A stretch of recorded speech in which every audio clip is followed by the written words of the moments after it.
निफाड तालुक्यातील देवपूर येथे एका 55 वर्षीय व्यक्तीचा विषारी औषध सेवन केल्याने मृत्यू झाल्याची घटना उघडकीस आली आहे। या प्रकरणी निफाड पोलीस ठाण्यात अकस्मात मृत्यूची नोंद करण्यात आली आहे।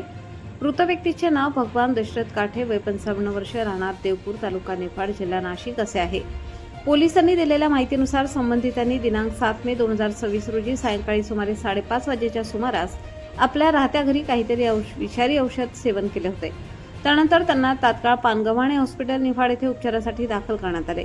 मात्र उपचार सुरू असताना दिनांक 17 मे 2026 रोजी सायंकाळी 5 वाजण्याच्या सुमारास डॉक्टरांनी त्यांना मृत घोषित केले। या घटनेची माहिती सुनील वाळू काठे, राहणार उगाव रोड, बेघर वस्ती, तालुका निफाड यांनी पोलिसांना दिली।